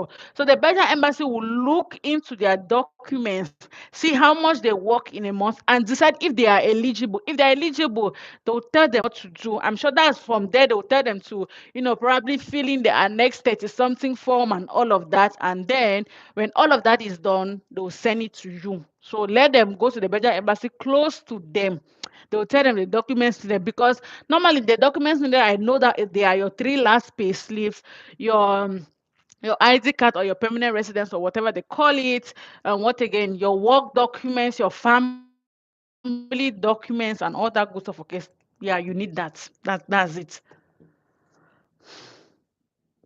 Please, how long does it take the embassy to issue a student visa? I'm hearing 4 days, 1 week, and even a month. Please, how many days? Mine to one month. I know I came here to Belgium, and my family house where I was living, there's a girl who also came to that house, has to 1 week. So it's not a lie. They're not lying to you. This thing does not have a date, but they'll always tell you that at most is 1 month. But people even have the next day. What am I saying? I have a friend here. I'm sure he was called 2 days after. Yeah, it happens. So there's no time frame. Just give yourself 1 month. So inside that 1 month, they may call you. Or even maybe 1 month and 1 week, they may call you, okay? Because my boyfriend's case, I'm sure it's 1 month, and the next week of after the 1 month, yes, they call him. So it depends on you. It depends on who is treating your case. If the person is fast, good and fine. If your file lands on somebody that is very smart, they can even call you the next day to come and carry your file from wherever. Yeah, that's it. And maybe they treat these cases, these files in a box. So maybe they can want to have, if they have like 100 files, they treat it. And if your file is just maybe adding to that 100 file, you may get it early. There's no time frame. It's always 1 month, but just expect that inside that 1 month, they may call you after 4 days, after 3 days, after 1 week. There were people they called after 1 week. Me, they called me after 1 month. But there are people that they actually called very, very early. Is it possible for the embassy to deny a student visa for someone that is using block accounts? No. Why? See, This is the thing about the Belgian embassy. The Belgian embassy, they deal with documents. They are not like the American. If you've been to the American embassy before, you know where you go and stand in front of that glass thing and they're asking you documents, and the person is probably just looking at your documents. And even if they are not sure, the person is the one to decide if he or she is in a good mood to give you the visa or not. No, the Belgian embassy does not work on good mood or bad mood. They work with documents. If all your documents are intact, you have your visa. If your documents are intact and you apply early, your visa is guaranteed. They don't play games, okay? So make sure that your documents are all intact. There's no fake document. Don't go and put a school document that you know that you got it illegally. If they trace it, they will not give you the visa. And if you apply on time, they're going to give you the visa, because these people have a particular number of students too that they take in a year. Okay, mind you, Brussels is one of those countries that accept a lot of international students every single year. So make sure that you. That's why I always hit on the fact that you guys should start early, early. So let's say that in Nigeria they know that they are taking 500 students in a year. Once they have their 500 students, everybody that is coming after is just wasting time. Even though you still have the right to fight or refute their decision. If you see that everything is all right and they have just denied your visa out of nonsense reasons, you can actually, you know, fight back and talk about it. I know of a girl that was denied a visa last year, and her aunt in Belgium actually got a lawyer, and the lawyer, wrote went to the Belgian, wrote to their commune here in Belgium, and they sent the information to Cameroon, and the next day they told her to come and to bring back her passport for them to stamp on it. So it's very possible, if you know that your documents are legit, they cannot deny you. It's not like they don't work on settlements, they work with documents. That's oopsies. They work with documents, okay? Should the affidavit of support from the person abroad be sent to you through post, or you can just print it online? Left to me, let them send it to you via post, okay? It shows authentic, but I know I have a friend who printed her own from her email. So yeah, it depends on the person. If the person has money to send it via post, I'll highly recommend that. But if they don't have money, okay, they can send it via email and you print it out. But if they can send it via post, let them send it. Mine was sent via post, but then I have people who said they printed their own, and I don't trust that printing. Okay, let them send it via post. How does domiciliation work? What does it exactly mean? What's that? Oh, I had to clear my nose. Sorry about that. So what was the question again? What? How does domiciliation work? What does that? Oh, domiciliation is where you live exactly, right? If I'm not wrong, is that what you're asking? Yeah, that's what it means. If that's not what you mean, let me know. Let me know if domiciliation has to do with where you live. If you say yes, just say yes so that I can explain from there. Uh, when is early, please? Okay. So, what I tell people is that if August has already arrived and all your documents are not ready for you to apply for a student visa, don't do it. I I tell even people that I know personally, I'm like, don't just do it. Okay, August is late. August is a late day. Inside August, they just do like like multiple choice. They just choose who they want to choose at that point in time, because August is school starts in September. Most schools start from the 20th of August. Schools in Belgium actually resume from the 20th of August. It's just that it's only in September that they start teaching properly. But school starts on the 20th of August. So once we're already in August, it's like, what are you doing? School is already starting very soon, even though there's still a small probability that they may give you the visa. But I don't want you to work on probability, considering the fact that we spend a lot of money as Africans. For example, if you're paying for, if you have to go and buy affidavit of support from somebody, okay, if they deny you visa, that person will still have to go through that whole process again of doing the affidavit of support next year, and it's not easy. And some people may not be kind enough to say, okay, because they did not give you visa, I'll still do it for you next year. No, some people may still have to ask you for double money again for you to buy the affidavit, because it's not their fault they deny you the visa. They deny you visa because you were late. So you cannot blame the person that gave you the affidavit of support. So let's say that you actually buy an affidavit of support for like 1,500 euros. My dear, if it's already August, don't go, because next year you will still have to buy an, except the person that gave you the affidavit of support is very kind enough to say that I want to make you a new affidavit of support next year, because you will still need things. The only thing that you will not need to do is your school. Your school can just give you um a new letter of acceptance or whatever. Next year they will just change the date and send you a new one, but you will still have to go and do medicals. You will still have to go and legalize some documents again all over, which will still take you money. So if you know that you are late, just don't spend your money to go and do medicals. Just leave it for next year, okay? Just wait next year and apply. And next year, I know that offices start opening from February. So once it's February, just start going to the different offices that you need to go to, so that you can finish early, and you just sit you and wait. Once you are early, there's a high probability that they will give you. So when it's August already, I don't waste. But if you have faith, you know within you that this is my year. Do it. Especially for you, some of you that you know your sponsors are like your family members are not charging you for affidavit of support. Even if it's August, you can go ahead and do it, because you know that if he bounce, your uncle will still give you affidavit of support next year and it will not disturb you. But if you are someone, uh, anyway, you get my point, right? Yes, domiciliation has to do with where you live. Some courts say no, cannot rent that court as an don't mind those stupid people, Sha. See, what I've actually learned, especially from my social integration class, is that even as an international student, you have a lot of rights. Like you have rights, eh? They used to make that a stupid thing because I did not really know. Like if you actually go to live in a place and the landlord says no, you cannot live here, ask him.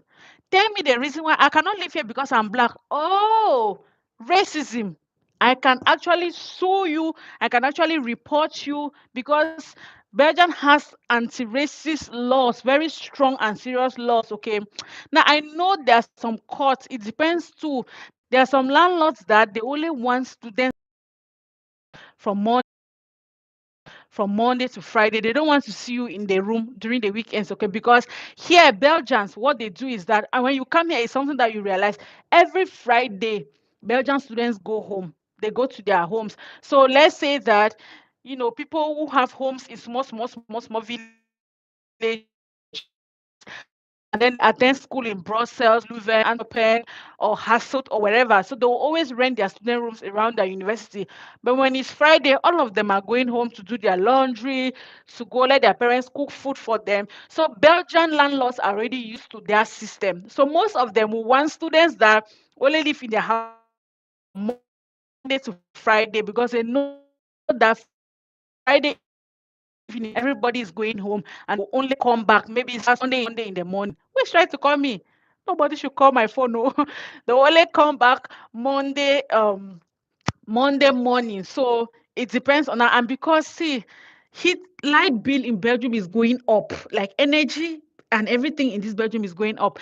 And another thing is that what was I going to say? Okay, I'm still with the house issue. So it depends on the landlord. But if the landlord doesn't have any strong evidence as to why they don't want you to stay in that house, you have every right to go and report them all. There are laws, they're actually giving you that right, okay, for you to go and report any landlord that is showing any signs of racism and all of that. Yes, yes. And I also, another thing that landlords don't like international students is because they fear that you guys will not be able to pay, okay?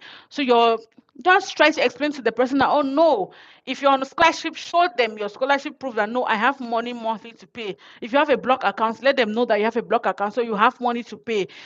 And if you don't have any of those things, you have a sponsor. Tell them that you have a sponsor. You have somebody that will be paying for your rent, and you also be doing student jobs, so they should not be scared, okay? So yeah, that's really it. So every building has its own laws.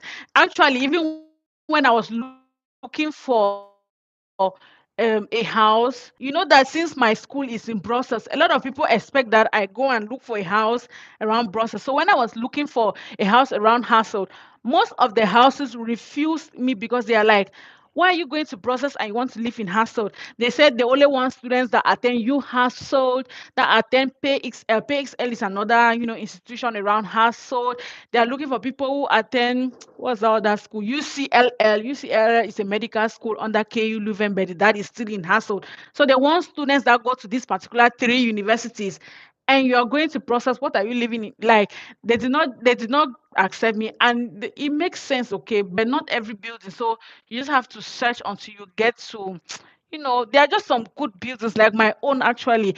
Even though they are increasing some of the rents and some of the things in my building, one other thing is energy. I came here, the caretaker has, this good vibe, this good energy. Like, you can tell when somebody is genuine. At times too, you just want to live in a place where your mental health is not being disturbed, rather than go and live in a building where the caretaker or the landlord is a racist and they are stressing your brain. And no, that's why I'm telling people that if you're going to use household or you want to live a household, my building is actually really good, okay. Vanessa, the caretaker, does not disturb anybody. If it's anything, she's very good. She makes sure that the building is always clean. Like, she doesn't like disturbance. She makes sure that everybody is okay, everybody is, she's basically like a friend.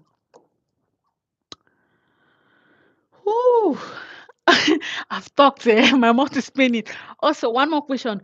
Do you blah blah blah was rejected via an XS2 sponsor route? Do you know why they were rejected? No.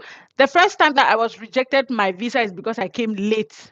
Like I said, every other thing was okay. I came late and I applied around August. That's why I don't advise anybody to do that. Like, all my documents were intact, but I came late. And it's because I did not also know how to fight their decision, like to talk against their decision. If I knew that that was another way, see, it's not good to just me. I like to give up in things, because there was this girl that applied. Anyway, no, let me not say, she applied like few months before mine, and then she was rejected, and her auntie had to look for a lawyer to fight for her. That one is different, okay. They just said I was late. Schools have already started. And then I even wrote to VUB pleading to see if VUB could stand in for me and just give me a letter to tell the embassy to let me come. VUB told me that no, we are sorry, your classes have already started, so there's no need for you to come. So instead, let's just push your admission to next year. I was just like, you know what? It's okay. Next year I'll try again. So I don't know about the sponsor. It's very difficult to see. Oh, yeah. Actually, I have an email of somebody who said they denied him the visa because of the sponsor. Do you know why they denied him because of the sponsor? His sponsor was in Ghana. He's a Ghanaian guy, actually. So this is why I will not advise you people to have sponsors in Africa. They don't trust us, especially these three countries: Nigerians, Cameroonians, Ghanaians. They have a whole website, a whole website in Belgium where they don't trust. There's a website where they state the countries where they don't trust documents from this country. Guess who is first on the list? Nigerian. Second, Ghana. Third, Cameroon. These three countries, there's a website that has boldly stated that they don't trust documents from our countries.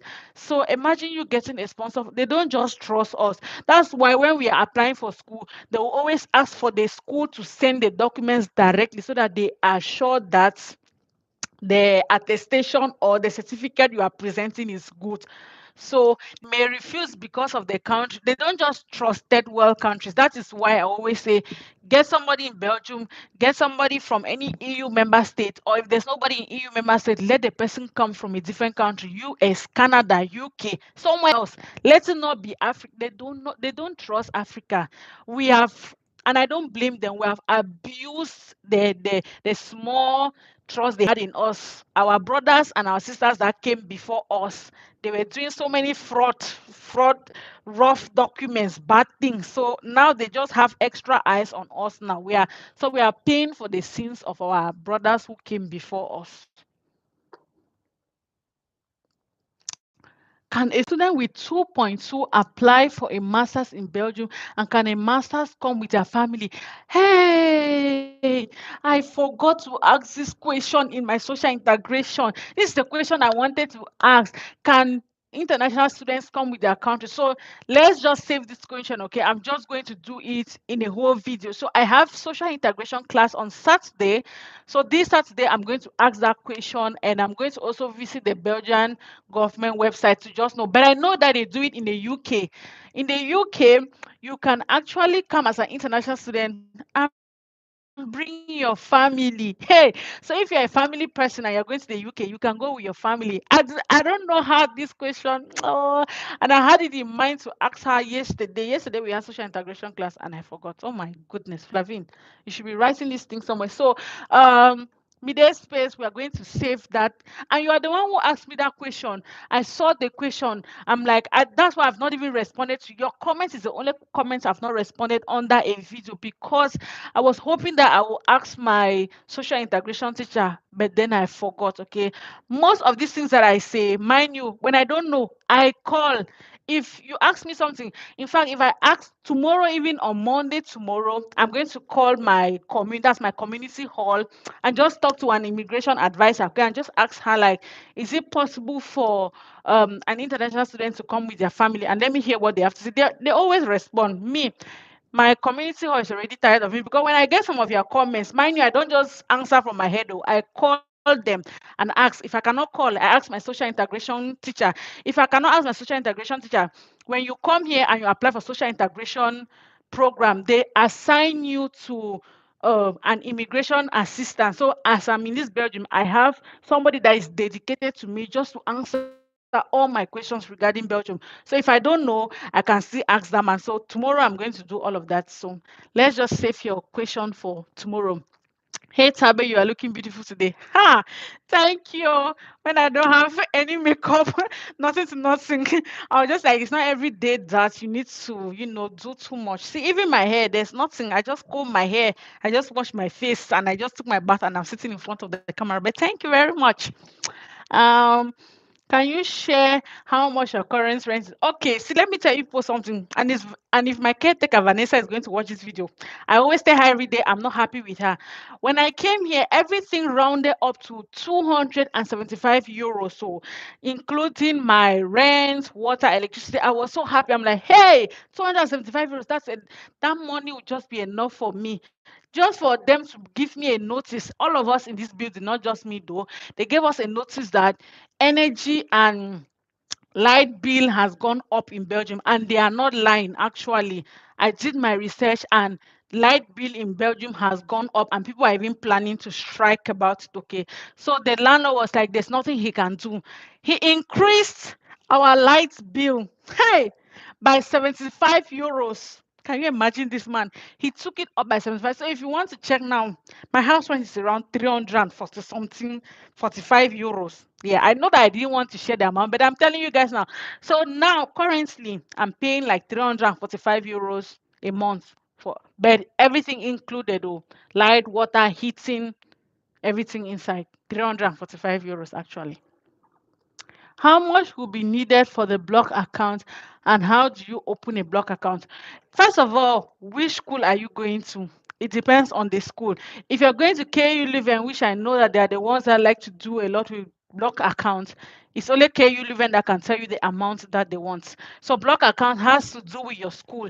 Your school is the one to let you know how much you need inside the block account. They'll be the ones to tell you how much you'll be taking out of the block account. So I cannot say your school is the one to let you know. When it comes to block accounts, there is no particular, there's no amount that is stated in the Belgian government website. No, it's your school that decides block account issues. Okay. Uh, what again? A sponsor and a block account. Which one is best? Yeah, block account. If you have option of sponsor and block account, go for block account. It's more believable. Yes, block accounts has more weight. Let me put it that way. If you have sponsor and block accounts, go for block account. Block account shows them that there's already money somewhere. But sponsor still shows that every month somebody who, if what if the sponsor loses their job, they may not take care of you. So go for block accounts. If you have the money to block an account, go for block account. Um, do I need to certify my A levels and transcripts and non-commissioned admin only? It depends.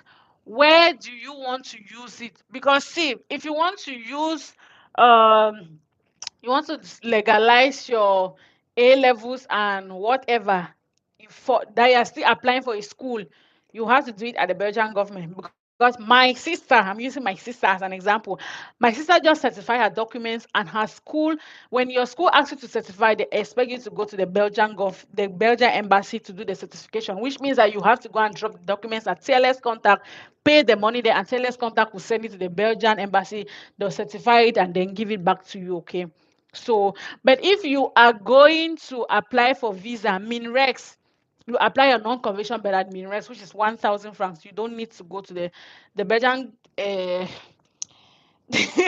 MINREX only certifies your non-convention. But if the Belgian embassy asks you to certify A levels, and you can do all of them at MINREX, but I don't know why you still have to certify A. See, when you're doing visa, the Belgian embassy doesn't care again. All these A levels and whatever certificates, okay, that's the problem of your school. Your school is the one to decide when it comes to school documents and no school documents.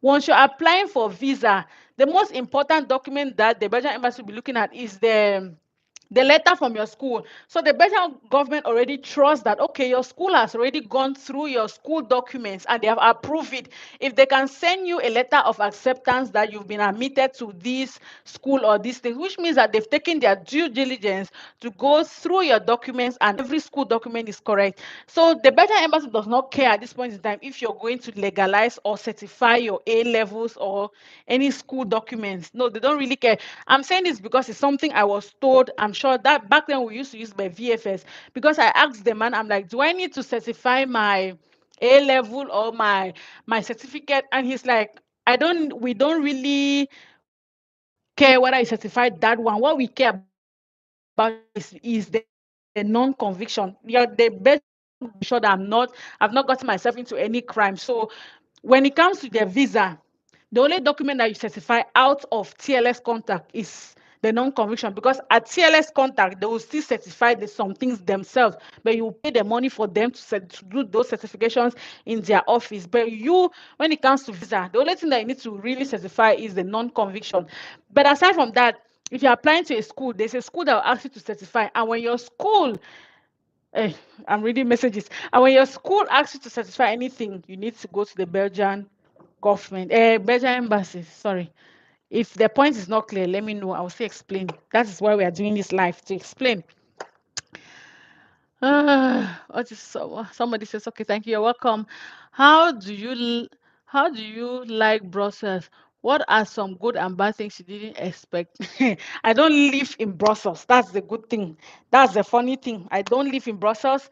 I live in Diepenbeek, which is a community around Hasselt, which is in the Limburg region, Limburg province, and which is in the Flemish region of Belgium. I don't live in Brussels. I only go to school. And let me tell you guys something. My classes are in the evening.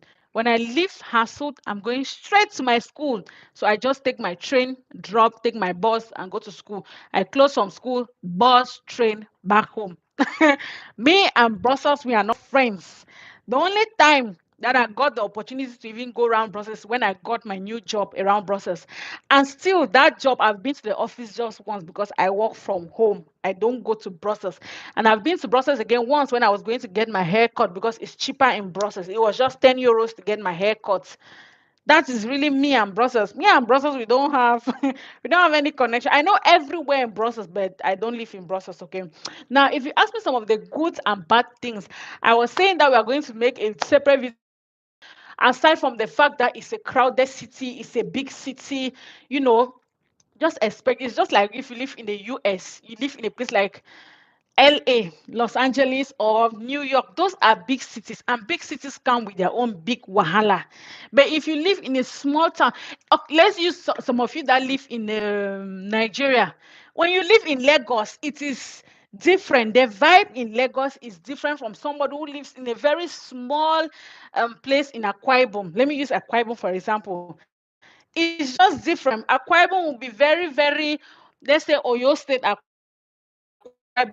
Ibom, that part is very quiet, serenade, calm, cool. But if you live in a place like Lagos, Lagos is where every everybody is meant that place. You have all sorts of people. You understand? So a big city comes with its own wahala. Lagos is where you have all sorts of things going on. Is it ritualists, armed robbers, this, and that, hustlers, everybody, idle people. The police is always chasing one person or the other. I don't want that kind of lifestyle. I'm from Africa and I've seen a lot of that. You will not want that kind of lifestyle for yourself. Brussels is just like Lagos. It's basically what I've been explaining. That's where you see the police chasing down somebody. That's where we have very dangerous neighborhoods like Molenbeek in Brussels. That's where a lot of terrorists attack that place because it's a place where we have immigrant families living there. A lot of immigrants live around Molenbeek, and a lot of them are Muslims. And please, this video is by no means saying that you guys are the ones causing terrorist attacks, but it's only in Molenbeek where they'll even rob you around even the European Parliament. A whole European Parliament, they still rob people around that area. So that town is not just safe for me, okay? I did not grow up in the street life. So if I live in Brussels, they'll deal with me because I'm not street smart. Smart in other things, but not in the streets. And there are no jobs. Student jobs to come by in it's very difficult to get a job in Brussels. When you just get there, it's not bonbon. You have to stay there for like 5 months for you to get something. Another thing, when I said that the most important thing when you get here is for you to get your permit. A big city like that, it would take the commune a very long time for them to process documents because they have like 1,000 files on their desks. Who would they serve and who would they not serve? But if you are in a small community like my own where they have just 20 files on their desks, definitely they're going to solve my issue faster than your own. So that's why I don't like Brussels. But aside from that, Brussels is good. The nightlife, food is cheaper in Brussels. Yes, African food is actually cheaper in Brussels. So when I was living with my family house, in the month, go and show her things for the month and come back and come back this way. So you can go to Brussels to shop for food. Food is actually cheaper in Brussels. If you still want to feel the African vibe, you see a lot of black people in Brussels. You still feel that vibe because where we are, there are a lot of white people. So you may face a little bit of racism. But like I always say in my videos, if you see somebody that is showing any form of racism, just look at them as if they don't have sense. Racism cannot be something that is disturbing me. You understand? So Brussels is good with food. And another thing that I don't like Brussels is that their house rents are very expensive. And they have the oldest houses in Belgium. I have classmates living in Brussels, so I've seen some of the houses of Brussels. Not all the houses, but most of the student rooms are not just, they're not, you see how, I don't know if you guys have a little glimpse of my room, how, the white paints. If it's Brussels now, my goodness, you will not believe, the stairs leading to your house it will be looking like it's peeling off. I beg. Brussels is people live in Brussels. So what I always tell people is that when you come, don't just go to Brussels. Get to know the country. Like somebody like me now that I know all my ins and outs of this country. I know a lot about the government and all of that. I can go and live in Brussels now and I'll survive. But when you just come where you don't know anywhere, don't just run to Brussels because Brussels is ghetto. Uh, Somebody say you ignore my question. I said I said is if late, I submit my application by 20th. No, 20th of July is not bad. You can submit, please. So submit by 20th of July. It's not bad. I was just saying that by late, I mean August. August is not good. But if you know that everything is ready by 20th of July, please submit. Have you already booked an appointment date to submit on 20th of July? That's another thing. But if you can supply by the 20th of July, please, by all means, do supply. Hey, mama. Oh my goodness. I said do supply. Please do apply. Oh, Flavine, you need water. Now my brain is doing like this.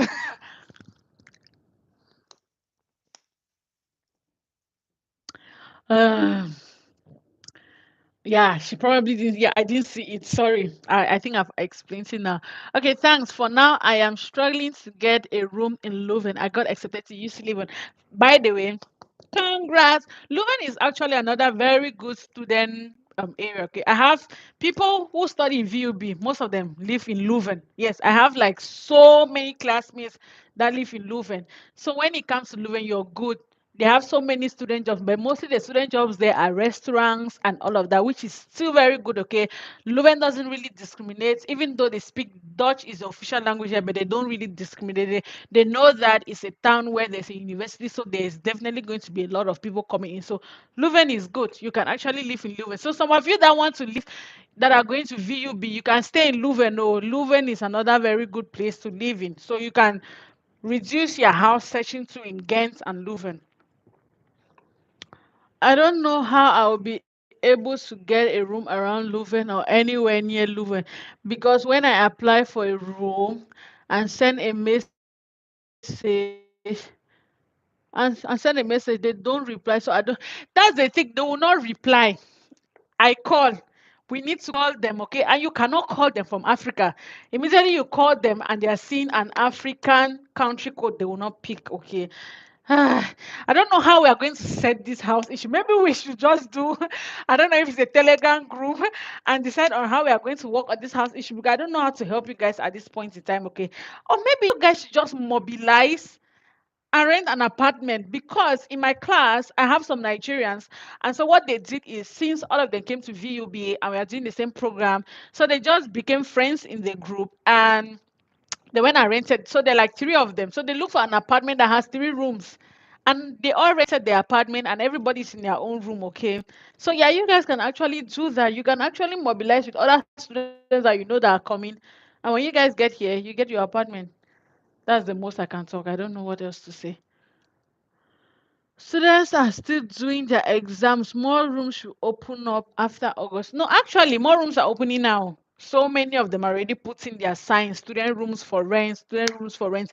Like my own, we already have student rooms for rent stated outside, okay? Because at this point in time, landlords have already asked students if they are going to stay here for the next school year. So if they say they are not going to stay, mind you, landlords are already showing their room. So you don't have, instead, if you wait till August, there's a high probability that you will not see a room, because a lot of people will be moving in August. So now is the time to look for a room against August. Because when you come in August, all the fine and cheap rooms would have already been taken, and you have to manage the expensive and maybe not fine ones.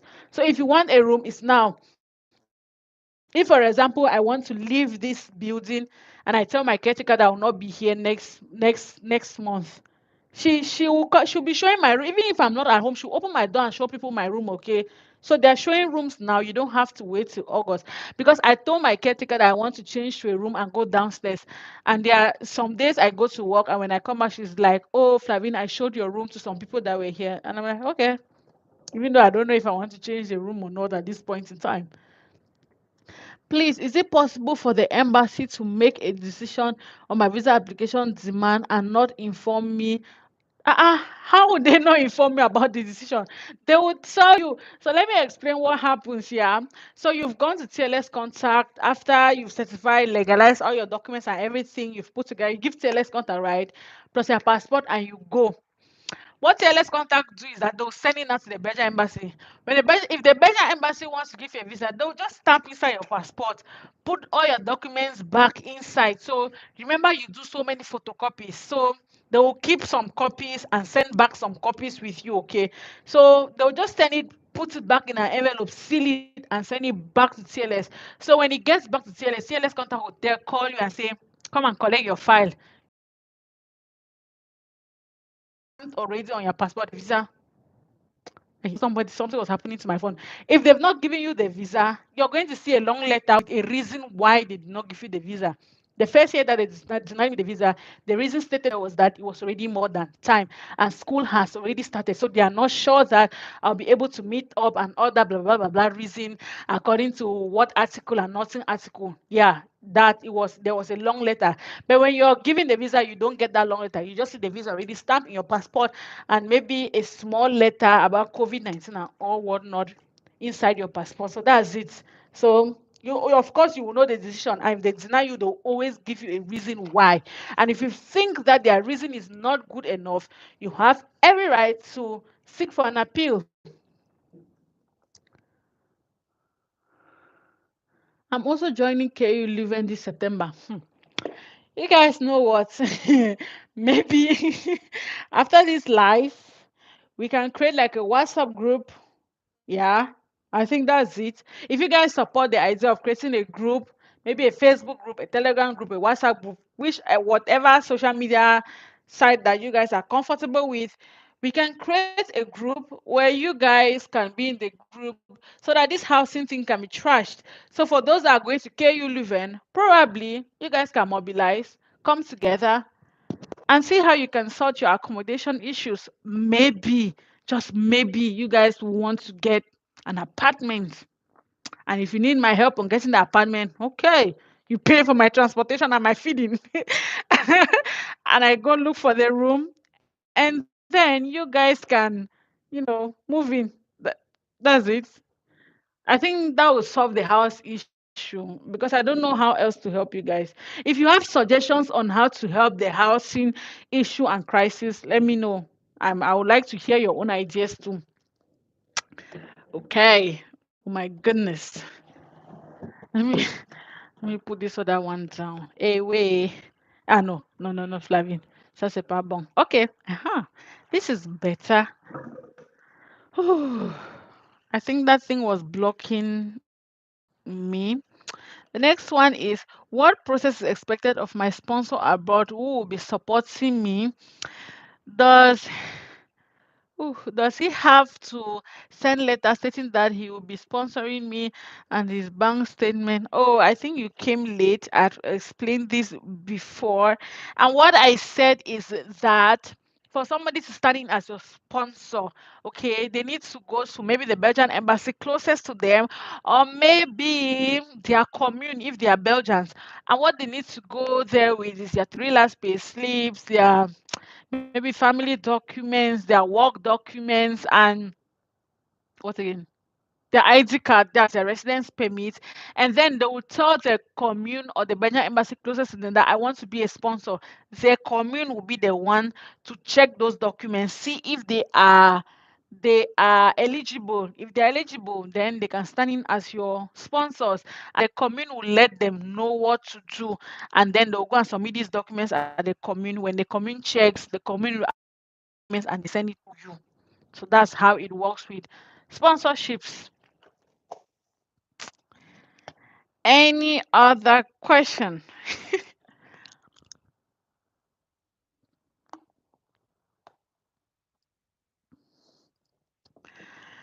The WhatsApp group will be so good for some of us. Those who have been admitted to VUB need help. Okay. So somebody has voted for WhatsApp group, one person. Let's hear what others have to say. The majority wins the vote. Somebody says, okay, Flavin, thanks for the information. I will begin my process tomorrow by legalizing my non-conviction tomorrow admin regs and later booking an appointment at Viabel when applying to UC Leuven. Oh, you've not started anything? Wow. You should have started earlier. And now I don't know how the appointment dates are. But if I'm you, I'll book an appointment first to Viabet because Viabet does not need to see your non-conviction or whatever. They need every other document except that non-conviction. So if I'm you, I'll today after this video, go on Viabel website and or send them an email, or tomorrow Monday start calling them. Look for a way to book an appointment. Go to Yaoundé as quick as possible, and when you are done from there, you can book an appointment TLS, and then you can rush to go do your. You can use a few days to do your to legalize your non-conviction, do your medicals, and sort out every other document that you will need. Okay, I don't think you should waste any time again. Tomorrow, make sure that you get an appointment. Please make sure that this coming month you apply for your visa. If not, my dear, you're in problem. I also vote for a WhatsApp group. Two people for WhatsApp group. Okay. Please, is it true they don't call people for interview? They don't. Since COVID-19 hit since the pandemic hit the whole world, nobody has access to the Belgian embassy again. I saw a video of somebody saying that um how to apply for visa. That was last year, and they were like, you go to the Belgian embassy, you stand in front of the interviewer. I'm like, Uncle, what are you talking about? Did you not get the memo? It's like 2 to 3 years or 4 years now, they don't go to the Belgian. You don't. That's why the Belgian embassy has um organizations that they work with. That's why they are working with TLS Contact. They were working with VFS last year and they have changed it.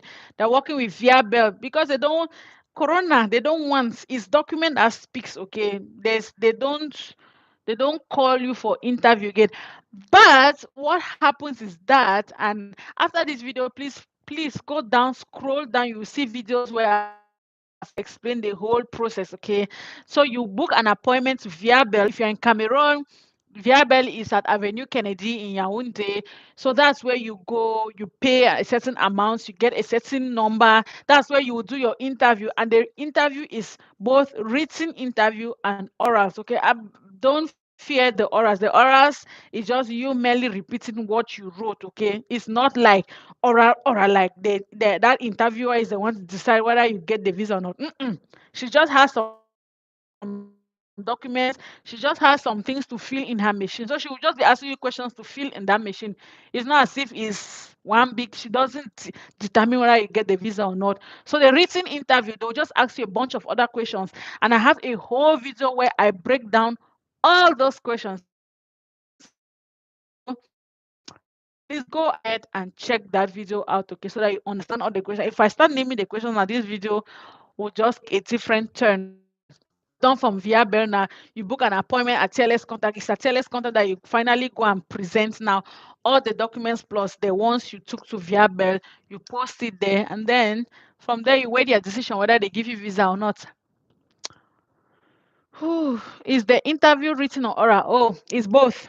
So you have no, you please go down. There's a video. There is both written and oral. And the written interview, you need to be somebody who writes really fast because they don't give you so much time. They give you like, is it 30 minutes or 40 minutes, and and you have like 9 papers of questions.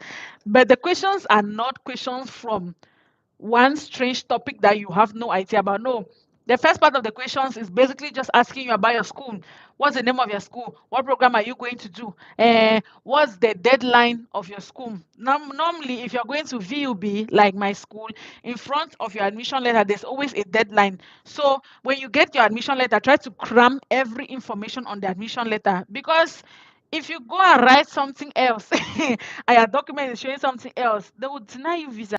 I have a friend that was denied the visa because he did not answer his interview questions well. And so in that video, I gave you guys all the questions and I even told you how to answer them. So you guys need to go and watch that video, okay? So that first page is basically just asking about your school. They will even ask you the address of your school. If you're going to VUB, you need to know the address of VUB. VUB, and if you're going to do your masters in management, you always attend school in Campus Etterbeek. And Campus Etterbeek is plain line 5, 1050 Etterbeek, Brussels, Belgium. That's the address. So you need to cram the address of your school. And another thing is that you should know the information of your sponsor. So if you're going to Viabel, you should be able to know the information. They will ask you, who is your sponsor? What's your relationship? How much does he make in a month? How much do you think that your sponsor is going to spend on you in a month? And the right amount of your sponsor spending on you in a month is either 700 euros, 730 euros, or at most 750 euros. Don't write any amount more than that. And then they'll ask you questions about, oh, why did you choose that program? Why did you not choose another program? The program that you're going to do, does it complement your previous program, or is it something different? So for example, I did journalism and mass communication in my undergraduate studies, but now I'm going to do management. So they're going to ask you questions like, why are you trying to switch? Why did you not just continue journalism? Why are you going to do something different? Okay, you should be able to explain. Somebody like me, and my entrepreneurial skills, I want to go and learn management so that I can know how to manage my few businesses. Bam, that's a good point. Another thing that they'll ask you is that, why did you choose Belgium? Why did you not choose any other country in any EU member state? Why did you not go to Germany? Why did you not go to UK? Why did you not go to US? Why did you choose Germany? You give Just go to Google and Google reasons why you should choose Germany. And the questions just keep going on. There are so many questions, okay?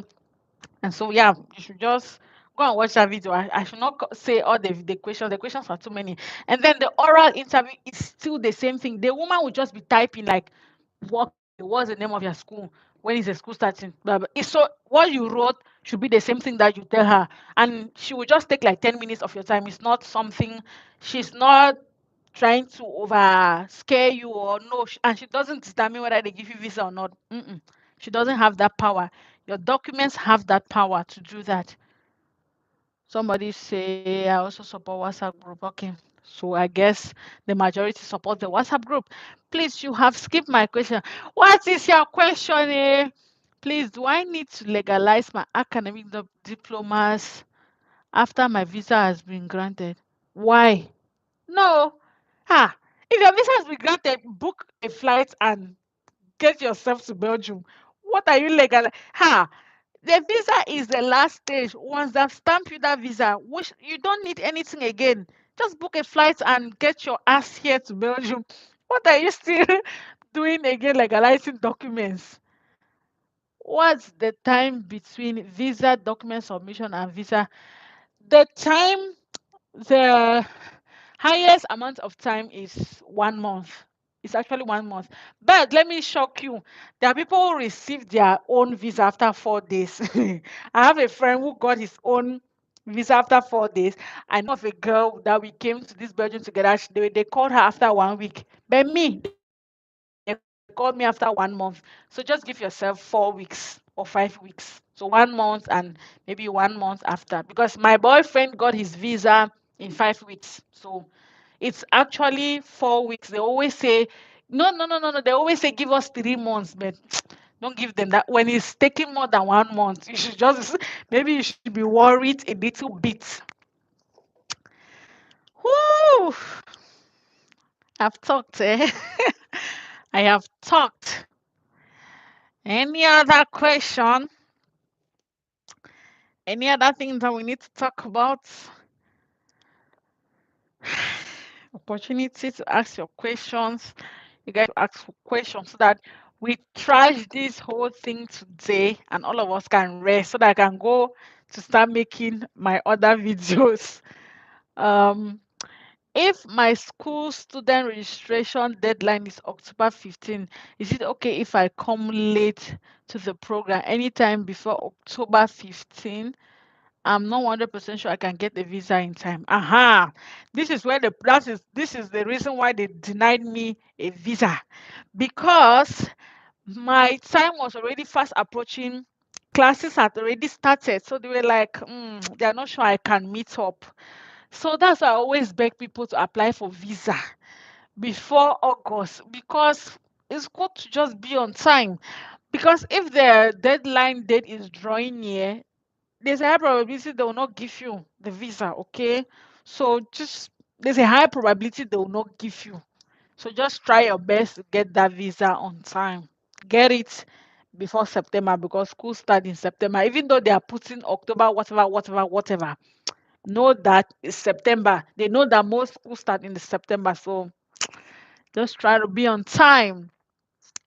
Thank you so much, Flavine, for your responses and attention today. You guys are welcome. I try my best, okay? I know how how depressing and tiring this whole process can be, but you guys got this, okay? You can do. Don't give up. You're already almost there, so just keep going, keep pushing. Just if you have any question or anything, just go through my because my videos, I take my time to explain everything in details. You see my book, I have a whole book here that I jot down. So before I make a video, I've written it down, done my research, make sure that the points are in charts, and so I give out. So you guys should just try as much as possible to watch my videos to the end so that your worries will be answered, and share my videos with people that you think that it will help, because that's the only way you can support me. This channel is not making any money. We are not making kobo from this channel, so it's basically out of a kind heart that I make videos and I try to go in depth. Okay, so you guys can only support me by watching my videos to the end, by sharing my videos with other people. I have high hopes for international students. Like I have plans, but we can only start doing a lot of those things when they start paying me on my channel. I know that there are some students who genuinely want to come, but then finance is the problem. And I was just like, oh God, can you just connect me with some very good rich people that will be able to I literally had this prayer like the other day. I was like, hey, imagine that you just send us one rich somebody like Dangote that will just call me and say, Flavine, this plan that you have to help international students, I'm donating $5,000. Hey, this $5,000 is to help maybe standing by a sponsor for somebody or help somebody to certify, because I know that even legalizing documents is not cheap. It's money. Oh, I know. Especially if you have to legalize at the Belgian embassy, it's money. I was just like, oh God, can you just send some good Samaritans? I have people crying in my DMs and in my emails. I'm just like, if I was even rich, I would do more, but I cannot do it. I'm also just, I'm just living. Basically, I'm not rich. I'm just an average student. I'm just living. And you guys can tell that me, I'm very simple. You don't see me putting all the wigs and the weave-ons and the luxury hair. I'm not wearing designers. I'm just a regular girl. So if there's a way that I can help as much as possible, people, I'm gonna do it. At this point in time, I was even feeling like maybe I should open a Patreon account or GoFundMe. But GoFundMe for what exactly? Nobody's life is at risk. Nobody's dying. It's just traveling abroad. And so, yeah. Anyway, as the Spirit leads, we'll just be praying to God. I say, I just come and I'm really praying that maybe, good people come along my videos that are willing to sponsor so that in every year we can, if this channel can help sponsor one or two students, vavoom, we'll be very happy. If we get sponsors that can say that, oh, these international students that are coming that don't have money, okay, Flavine, get accommodation to like maybe even 5 students and we can pay their first month's house rent. Wow. I'll be delighted though. They will be happy. Imagine that we have somebody that will say, Flavine, don't worry, go get a house in your building. Since the house rent is like 350 euros, I'll pay this 350 euros for one student to just come the first month. They will not have to worry about house rent. Blow my mind. Anyway, if there are no questions again, we're going to, I think, somebody say one last question, please. Can you submit your visa application without putting your, how? Where would they stamp the visa? Passport is a very, very important document. It's like an ID card. Passport is the first thing you need. How? How? Don't ever say that, okay? Passport is the most important thing. Reason is I intend traveling for 10 days vacation, and of course, I will need my. You want to go to 10 days vacation to where actually? See, that vacation will need to wait after you've had your visa. Because, for example, I got my visa as early as May, but then in the visa it was stated that I can only travel in August. So within May, April, May, June, July, I was still in Cameroon doing nothing, just gallivanting and waiting for August to reach. So I could only book a flight from August. So if your school is starting in September, even if you have your visa early, they'll always tell you that you can only travel from August. So get your visa first, and then you can go to wherever you want to go, come back to your country, then come to Belgium. But don't take that risk. It's not possible for you to go to. I've seen your comment, you say you want to go to Dubai. No, you cannot apply for visa without passport. They need to stamp on the passport. So you need passport, dear. Whew.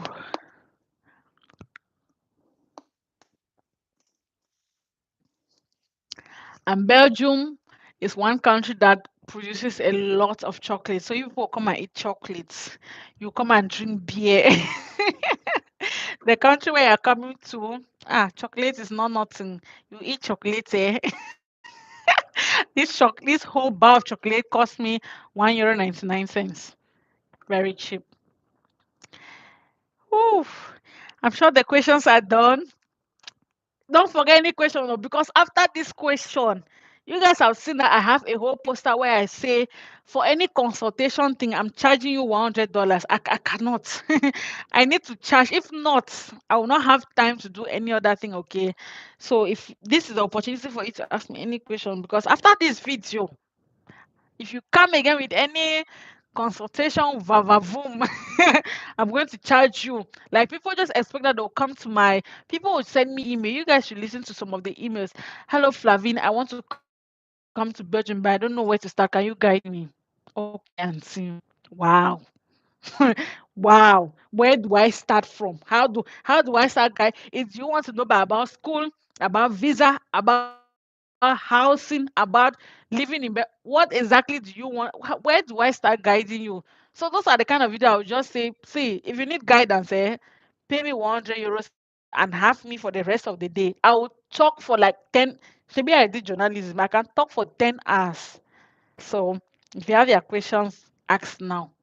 This is the perfect time. If not, after this video, if you come with any immigration question, I'm gonna charge you.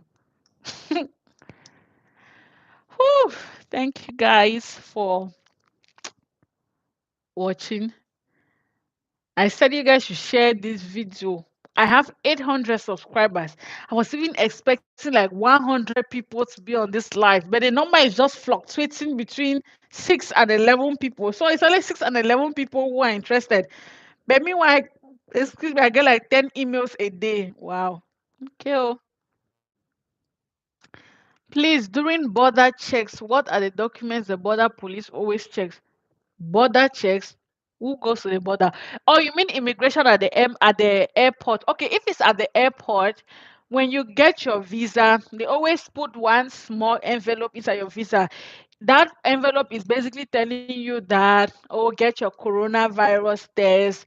What again? There's a form that you will have to fill online. They call it, what's the name of that form? I've forgotten that form. But basically, that form is what you will show at the integration.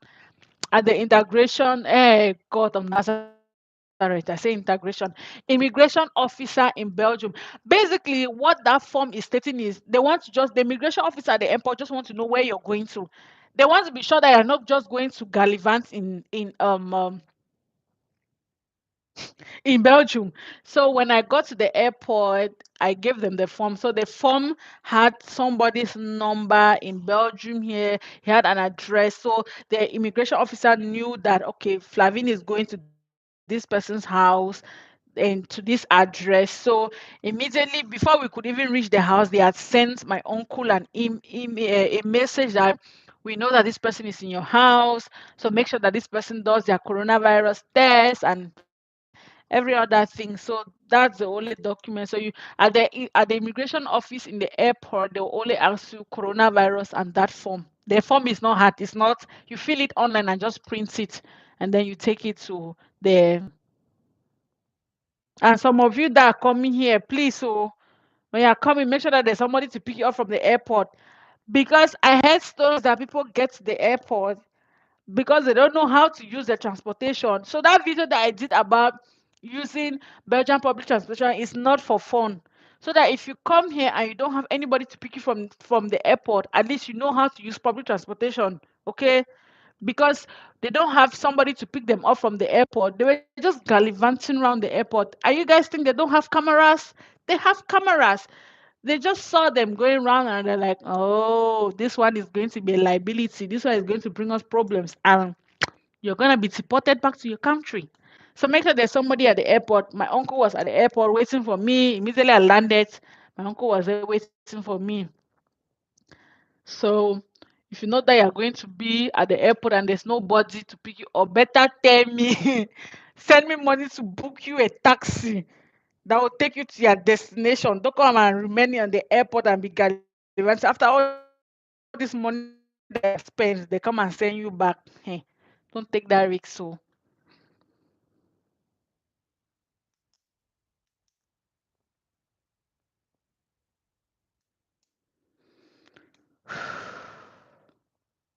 you guys should not worry. Don't feel. I know that this information can be overwhelming at times, but don't worry. when you come to this country and you know your way around the country, it will just be a normal place like how maybe if you are from Nigeria, where you live is the same. Cameroon, it will just be like me navigating Douala, Cameroon. So, um, does Uber? Yes, there's Uber. There's Uber in Belgium. That's but they are here. You know, an Uber thing here. It's friend taxi and we all drop, but here taxi they only carry you alone. So if you drop at the airport, they know that they're taking just you, they're not taking you along other people. So it's a little bit expensive. For example, from Hassel station to my house, it's like 10 minutes to 15 minutes drive, but they charge me 15 euros. 15 euros for 10 to 15 minutes drive, or from Hassel station to Diepenbeek, I paid 15 euros. That was the day I was moving in. I went to the supermarket to buy some things I could not carry. So I had to take a taxi, and it was 15 euros, as you are hearing. So yes, Uber exists. Taxis exist. Another good job that students even do is delivery jobs. So if you come here and you have like an electric bicycle or a scooter or even a car, I'm sure you can do delivery. It's a good job too. Students do it, but I think they pay 12 euros an hour. Yeah, Deliveroo pay 12 euros an hour. I don't know about Uber Eats.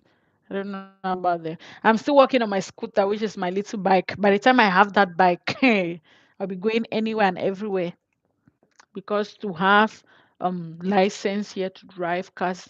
Oh, if you guys have your licenses from your country, please bring it to. Don't leave your license. Bring it, because when you bring it, you can easily convert it here, and you will not spend a lot of money. For some of us that we don't have license, we don't even know how to drive a car. We'll pay a lot of money to get a license. But if you have a license from your country, please bring it. I know students from Africa here that drive cars. Yeah, they do, especially some of them that were already driving back at home can actually do it. Oh, we need the WhatsApp group. Okay. Are we done? If we are done, let me hear yes so that I can go and eat and prepare to sleep.